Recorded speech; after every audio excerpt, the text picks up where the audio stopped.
তিনি কত বড় আলেম ছিলেন এর একটা ছোট্ট দৃষ্টান্ত দিয়েই সামনের কথায় চলে যাব। একবার হযরত আনাস রাদিয়াল্লাহু তাআলা আনহু নবীজির খাদেম, আল্লাহ রাসূল সাল্লাল্লাহু আলাইহি ওয়াসাল্লামের বিশিষ্ট সাহাবী, তার কাছে এক লোক আসলো একটা মাসআলা জানার জন্য। আনাস রাদিয়াল্লাহু তাআলা বললেন যে মাসআলা আমি বলবো না, মাসআলাটা তুমি হাসানের কাছ থেকে জেনে নাও। সামনের ওই লোকটা একটু রাগ করে ফেলল যে আমি আসছি আপনার কাছে মাসআলা জানার জন্য, আপনি আল্লাহ রাসূলের সাহাবী, আর আপনি কোন হাসানের কাছে পাঠাচ্ছেন? যুবক মানুষ, এখনো বয়সও ঠিক মতো হয় নাই। আনাস রাদিয়াল্লাহু তাআলা উত্তর দিচ্ছিলেন, এর কারণ হলো قد سمع وسمعنا وحفظ ونسينا। এর কারণ হলো হাসানও ইলম শিখেছে, আমরাও ইলম শিখেছি। তবে পার্থক্য হলো হাসান মনে রেখেছে আর আমরা ভুলে গেছি।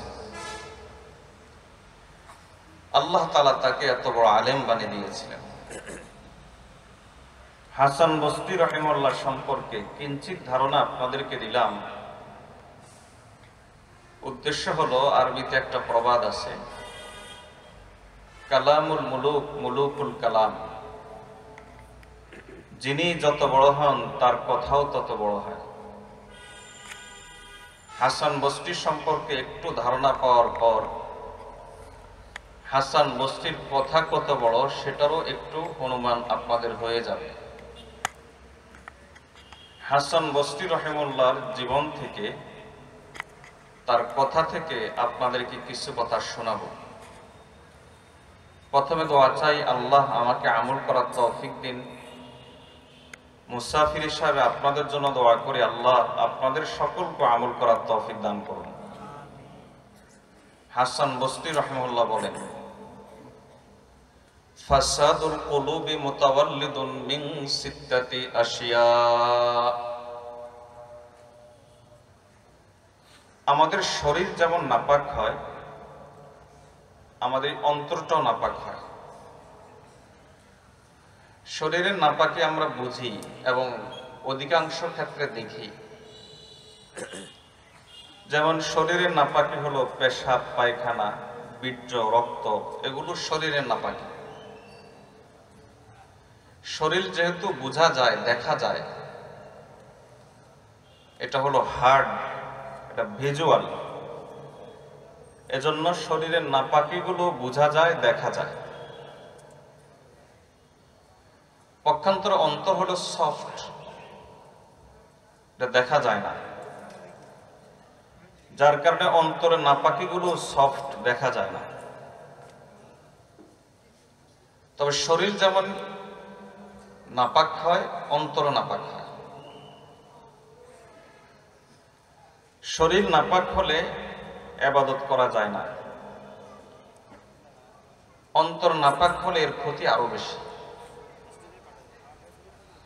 অন্তর যেহেতু দেখা যায় না, এজন্য অন্তরের নাপাকিগুলো দেখা যায় না। যেমন অন্তরে একটা নাপাকির নাম হলো অহংকার, দেখা যায় না। অন্তরে একটা নাপাকির নাম হলো হিংসা। অন্তরে একটা নাপাকির নাম হলো লোভ। অন্তরে একটা নাপাকির নাম হলো স্বার্থপরতা, অজব। অন্তরে একটা নাপাকির নাম হলো রিয়া, মানুষকে দেখানোর জন্য কাজ করা, আমল করা। এই জিনিসগুলো যখন কারো অন্তরে চলে আসে,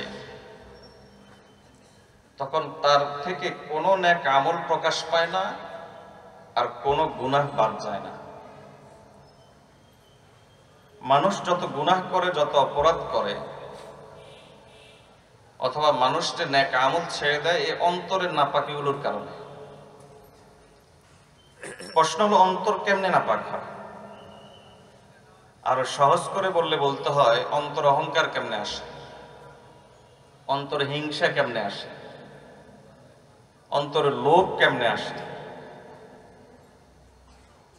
অন্তরে স্বার্থপরতা কেমনে আসে, রিয়া কেমনে আসে। হাসান বসরি রাহিমাহুল্লাহ বলেন যে অন্তর নাপাক হয় 6টা কারণে। এই 6টা কারণে একজন মানুষের অন্তরে অহংকার আসে, হিংসা আসে, বিদ্বেষ আসে, এই সমস্ত নাপাকি আসে। এজন্য আল্লাহর আরিফ খুব চমৎকার করে বলেন, আব তো ইসকো দিল বানানা হ্যায় খোদা তেরে লিয়ে। এজন্য এই অন্তরের নাপাকিকে পাক সাফ করে এই অন্তরটাকে তৈরি করতে হয় কার জন্য? বলেন না, কার জন্য? আল্লাহর জন্য। অন্তর নাপাক হয় কেমনে?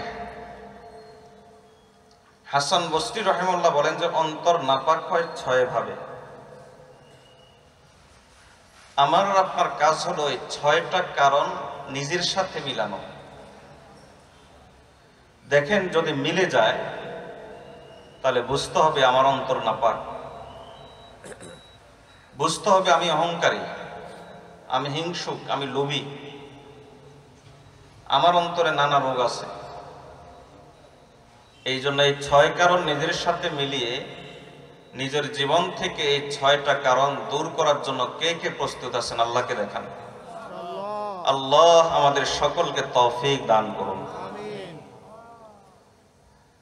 দেখুন, সমাজে ফিতনার অভাব নাই।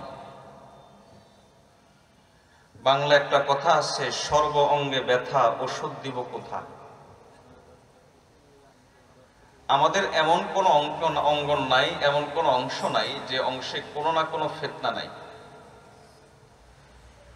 এবার আমি আপনাদেরকে একটা ছোট্ট প্রশ্ন করি, আপনারা কষ্ট করে উত্তর দিবেন। কিয়ামত কি পিছিয়ে যাচ্ছে না সামনে গিয়ে আসছে? আর কিয়ামতের একটা আলামত হলো ফিতনা বেড়ে যাওয়া। গত শুক্রবারে আল্লাহ একটা ঝাঁকুনি দিয়েছেন। এই ঝাঁকুনির কারণ হলো আমাদের ফিতনা। আকীদার দিকে তাকান, কাদিয়ানি ফিতনা। আকীদার দিকে তাকান, সেখানে আছে হিজবুত তাওহীদ ফিতনা, খ্রিস্টান মিশনারিদের ফিতনা, লামাযাবি ফিতনা, সাহাবার সমালোচনার ফিতনা। আবার আমলের দিকে তাকান, সেখানেও ফিতনা। ফিতনার অভাব নাই। এই সমস্ত ফিতনা থেকে আপনি নিরাপদ থাকবেন যদি অন্তরটাকে পাকসাফ করে ফেলতে পারেন। অন্তরটাকে পাকসাফ করতে পারলে আল্লাহ তাআলা দুনিয়ার জীবনও আপনাকে শান্তির করে দিবেন, আখিরাতের জীবনও শান্তির করে দিবেন। একটা জিনিস বলেন তো, এই সমস্ত কিছুর খাজানা কার কাছে? কাজে শান্তি, নিরাপত্তা, এলেম, আমল, ঈমান সবকিছুর খাজানা আল্লাহর কাছে। আল্লাহর আরেফ খুব সুন্দর করে বলেন, জব কাহা মাইনে মেরা আল্লাহ হাল দেখ, জব আয়া বান্দা তেরা নামায় আমাল। আমি যখন বললাম, ওগো আল্লাহ আমার অবস্থা খারাপ, একটু দেখেন না, আল্লাহ কেমন যেন উত্তর দিচ্ছেন, ভালো কথা বান্দা, এর আগে তোর আমল নামাটা তুই দেখ। এজন্য সমাজকে পরিশুদ্ধ করতে হলে আগে নিজে পরিশুদ্ধ হতে হবে, আর আমাদেরকে পরিশুদ্ধ করতে হলে অন্তরটাকে পাকসাফ করতে হবে। যাই হোক, সরাসরি কথায় চলে যাচ্ছি।